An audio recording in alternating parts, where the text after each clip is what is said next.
He spoke to the stableman, who soon brought round the cart, low-wheeled and nimble, harnessed the mules and backed them in the traces. Meanwhile the girl fetched all her soiled apparel to bundle in the polished wagon box. Her mother, for their luncheon, packed a hamper with picnic fare and filled a skin of wine, and when the princess had been handed up, gave her a golden bottle of olive oil for softening girls' bodies after bathing.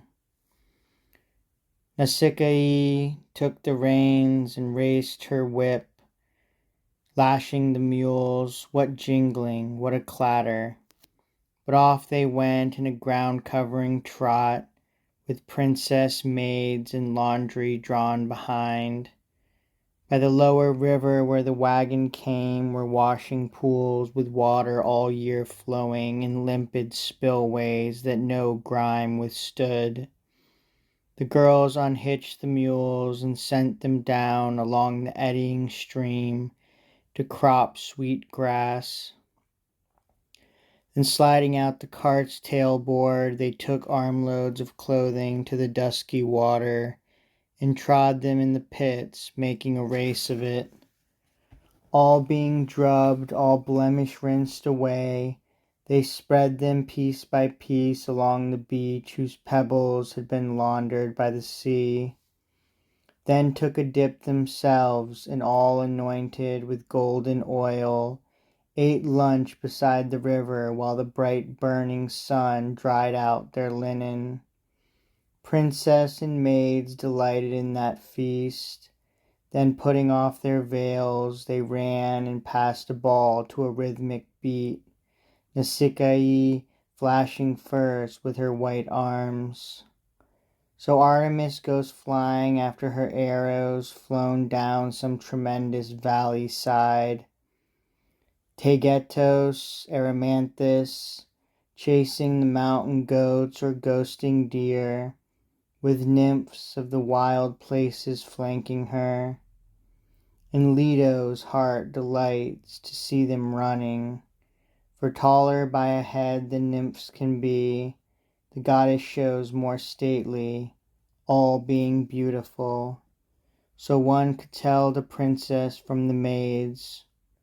Soon it was time, she knew, for riding homeward, mules to be harnessed, linen folded smooth.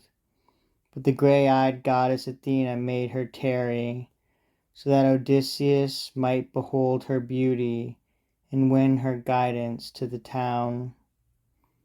It happened when the king's daughter threw her ball offline and missed, and put it in the whirling stream, at which they all gave such a shout, Odysseus woke and sat up, saying to himself, "Now, by my life, mankind again, but who? Savages are they, strangers to courtesy, or gentle folk who know and fear the gods?" That was a lusty cry of tall young girls, most like the cry of nymphs who haunt the peaks and springs of brooks and inland grassy places. Or am I amid people of human speech?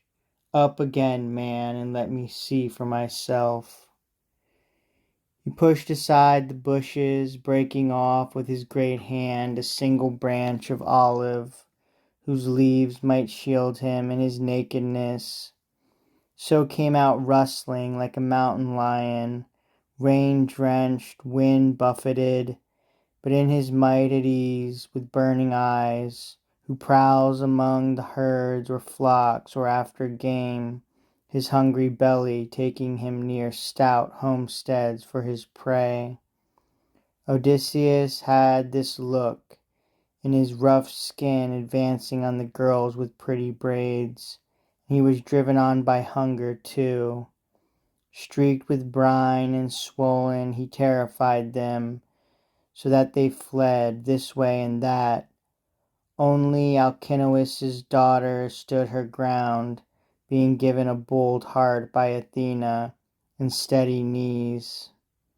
She faced him, waiting, And Odysseus came, debating inwardly what he should do: embrace this beauty's knees in supplication, or stand apart, and using honeyed speech, inquire the way to town, and beg some clothing.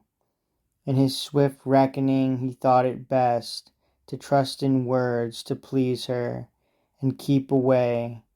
He might anger the girl, touching her knees. So he began, and let the soft words fall.